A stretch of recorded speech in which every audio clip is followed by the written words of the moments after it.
So I submitted my PR application on March 5, 2024, 2024. I submitted my application on March 5, and then after about 3.5 months, I got my AOR email, which was on June 20th, 2024. And then after like literally after like 2 weeks, about 2 weeks, I of receiving the AOR email, I got the pre-arrival letter. So that was very quick. I was kind of like happy that my process is going like very smoothly fast. But then I also got, like 2 days after getting the pre-arrival letter, I got the medical request, and then we did the medical, and then medical was passed on 23rd July 2024. And then there was a silence for about 1.5 months, and then September 4, I called the IRCC helpline and was informed that my criminality was also passed. I called because there was an update in my GC key account. So that's why I called IRCC and was informed that my criminality was also passed. So I am seeing also a few questions. I would also keep answering those questions. So meanwhile, then I have applied. So my first of all, I should have mentioned that my application was non-express and non-express entry, PNP Ontario PhD stream based application. It was. So I got the nomination from the Ontario province. Based on my PhD degree from Canada, and then after getting that nomination, I applied for the non-express entry to the IRCC. I submitted my PR application under the non-express entry category. So because I was not eligible for any other category, I was only eligible for the non-express entry. So and my also my the nomination I got from the Ontario, that also clearly said that this nomination can only be used for the non-express entry category. So my application was the non-express entry Ontario PhD stream category. So this is my overall timeline. So basically, the major point where I started thinking about filing the writ of mandamus application, that was after once my application was moved from Etobicoke to Vancouver, and Ottawa to Etobicoke. So right after my criminality was passed on September 4, 2024, on September 10, there was another update in my GC key account. So, but there was no change in the information given in the my GC key account. So I just made a call to IRCC helpline and was informed that my visa office was changed from Ottawa to Etobicoke. So talking about the calling IRCC, some people like feel kind of reluctant and scared that to ask information about their profile when they are calling the IRCC. You can, being respectful, being gentle, you can ask all the information. You can ask about which visa office your application is in, what visa office is processing your application, what is the primary visa office, what is the secondary visa office. You can clearly ask these questions, and they should give you the answer. You can even ask about what stages of the background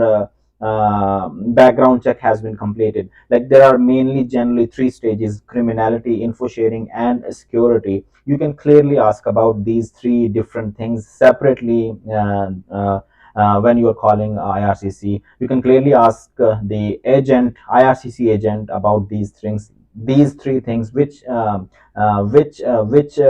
stages have been completed and which are still pending. So I asked these questions: if the criminality was passed, or info sharing was passed, or security was pending, like whatever. So based on those informations, I got to know that my office was changed from Ottawa to Etobicoke on September 10. Then there was a big, long silence. When and the next update I saw in my GCK account, that was again a ghost update, which is basically which you don't see any change in the information in your GCK account, but you just see an update message in your my GCK account. So that was an update I saw, and then I made a call to IRCC, and then was again informed that my visa processing office was again changed from Etobicoke to Vancouver on 13 March 2025. So that was the office change that happened like literally after about like you can say 6 to 7 months, and there was no update, no change in the application. I mean, my application, there was no change, no update, no progress in my application during those 7 months. So I was kind of like very hyper about that. There should have been some updates, some progress during those 7 months, but there was no update, no progress.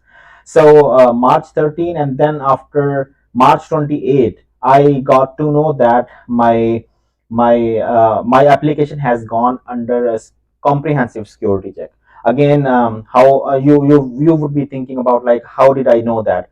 You can find that in your tracker account. If you go to the tracker, and then if you press F12 button, or you right click on where your information is available on that page, you right click and you go to the inspect page option, and then you go to the console. I can make another video for that. That should be a very quick 2-minute video where you can easily find that if your application is in under a security check, comprehensive security check or not. So I got to know that, and then I also confirmed from the IRCC agent that my application was under the comprehensive security check. So after 28 March, on April 10, I got an additional document request ADR, which was about Schedule A form. So for me and for my wife, yeah. So my application. We were actually, me and my wife, we were both in the PR application. I was the primary applicant, and I had my spouse as a dependent applicant. We have also kids, but those are though all of the kids are Canadian, so they were included in the application, but they did not need to be clearly like as an applicant. They were just added as a family member, as my dependents, but they are already Canadian. So that was only me and my wife. We were two at in the PR application process. So then, after submission of the ADR, additional document request Schedule A form, after 13 days, the background of my wife was completed. That was being shown on the tracker as well. Even I confirmed from the IRCC agent that on 23rd April, the background of my wife, that was completed on 23rd April. So then I was hoping that if my background was also would also be completed very soon after that date, but that never happened. I waited for 2 months. So 23rd April, May, June, July. So I waited about like more than about 3 months, that if I would get any update from the IRCC on my application, then I would not proceed with anything, and I will just wait. But in next 3 months, that did not happen. So I had to start. So meanwhile, I was getting ready with my all the documents and information about how to file the writ of mandamus application process and all those things. I was reading about those things, and then finally I sent the demand letter to IRCC on July 5th, 2025. So just one point, I'm going to share all these documents in a Google Drive file. I will post a link in the description about all those files, which you can use as a format if you want to go for the writ of mandamus application process. So you can use those documents as a format for your application preparation for the writ of mandamus application process. But I will again explain those steps as well later. So the first step is you should do the demand letter, which I did on July 5th, 2025. And then ideally you should wait about 30 days for the IRCC to respond. How did I submit? I just submitted through the web form. I just raised a web form, prepared that demand letter, and submitted through the web form to the IRCC. And then as you see, as you might have often noticed, that when you submit web form, you generally receive a very vague, very general message from the IRCC that your query has been I mean like received, or your document has been received. If you submit anything like through web form, you just usually get a very general generic response from the IRCC, and that was the same response I got from IRCC even after submission of that demand letter. And then on August 6th, 2025, right, like literally after 30 days of sending the demand letter to IRCC, I filed my application for leave and judicial review to the Federal Court of Canada. So I submitted my application, that is called Form IR1. I will share that the format of that form with you guys in a Google Drive in the description. So I that was submitted on August 6th. Usually it was happening that this when you submit that form to federal court, it is usually accepted in next 2 to 3 working days. But since because IRCC is delaying PR application like so much, like a lot of people are waiting for their PR application for their the processing of PR applications. So that's why they are also going towards the writ of mandamus application procedures. That's why nowadays even federal courts are slowed to respond to the writ applications. So I usually it this the thing was when you submit the writ application, the first stage that application for leave and judicial review, you get the acceptance like within 2 to 3 working days. But it took for the court to accept my application on about like 15 days, 14 days. So they accepted my application on August 19, and then I paid the court fee, which is only $50. So basically, my whole writ of a mandamus application process that cost me $50 plus some fees I paid for the notary authorizations. Like I had the notary stamps on my few of my pages of my application record. So I paid for that like couple hundreds, maybe like total I spent on the writ of mandamus application. So the application was accepted, confirmed by the federal court, and I paid the fee on 19th of August. And then after the acceptance, what the court does, federal court send your application to the IRCC and demands for the response from the IRCC. So now court is asking the IRCC to respond to our application. So IRCC did send a response on 28th, and that response basically is that they want to fight the case. That was only the response from the IRCC on 28th, that they want to participate in this legal proceeding which I have started against IRCC. That's very general response letter from the IRCC after once you submit your writ of application of the first stage. So the response from the IRCC was simply that they want to participate in this legal proceeding, which I have started in the federal court. So then after 28th of August, there was no update in my account or no update from the IRCC, no update. There is another update you should be waiting from the IRCC, which is called the Rule 9 letter. Basically, that letter is about if IRCC has made any decision on your file, on your application, PR application file.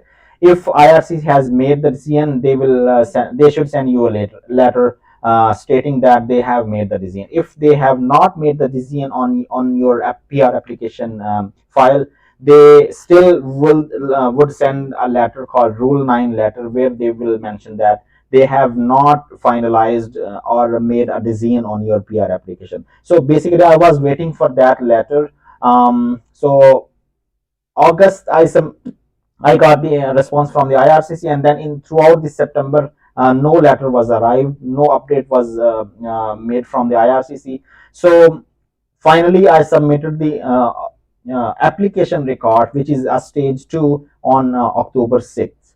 So October 6th, which is come kind of like 90 days after, 60 days after the submission of the application for review and judicial review, I submitted the application record. Application record is a more complex document where basically you build your case and you give your arguments that why the federal court should consider your application, and why IRCC is not doing its job, what it is supposed to do. So basically, you build your case based on all the arguments and all the proofs and all the points you have for your based for your I mean for based on your profile. So you build your case in that application record. That application record you submit, and then again IRCC has 30 days to respond to that application record. So IRCC responded to my. Oh, okay. So here it was there was another interesting thing. I submitted my application record on October 6th, and October 7th I got that no decision letter from the IRCC, which basically I was expecting, but it was taking so long, like they already took like more than a month. And it did not arrive. So I just like anyways moved forward and submitted the application record. Ideally, you should have received this no decision letter from the IRCC before application record, but they were taking so long. You can still submit the application record, but you can add another letter that you have not received the no decision letter from the IRCC. You can just mention in your application record, and I have that for that page as well. So interestingly, on 6th I submitted the application record, and on 7th IRCC sent me that they have not made a decision on my PR application. And they also, whenever you receive an application, any letter from the IRCC, basically they also send that same letter to the federal court, and they also send you this copy of that letter directly. So I got that the letter from the IRCC that they have not made the decision on my PR application. But that was useless for me because I had already submitted my application record. So now they are sending me on 7th, which is useless for me. I mean, because I have already submitted my application record. Anyway, so after 30 days of submission of the application record, IRCC did respond to my application record, which I submitted on October 6th. Though they responded on November 5th. On November 5th, this send me a response, and I will also share that response with you guys in that Google Drive link. So what was the response from it was basically general generic response that my application is non-comprehensive, non-routine, and it is under comprehensive check, and timelines don't apply. The regular general processing timelines, they don't apply to the non-routine, like kind of like very generic response which they would send to anybody and everybody. So then I responded to that response from the IRCC, which they sent me on November 5th. I responded back with my reply memorandum on November 7th. So November 7th, I responded, and then I saw my first update in my account on November 10th. I So November 10th. Now let's go back to this table. So November 10th, it was the final ZN that showed up in my GCK account. So like after 3-4 days of my response to IRCC, there was a final ZN showing up in my GCK account. And then the rest of the things were also pretty quick. Like on 19 November, I got Portal 1, and then on 20th November, I got Portal 2, and then there was some like 90 days delay before the issuance of the COPR. So that was my overall timeline for the PR application and writ of mandamus application. Now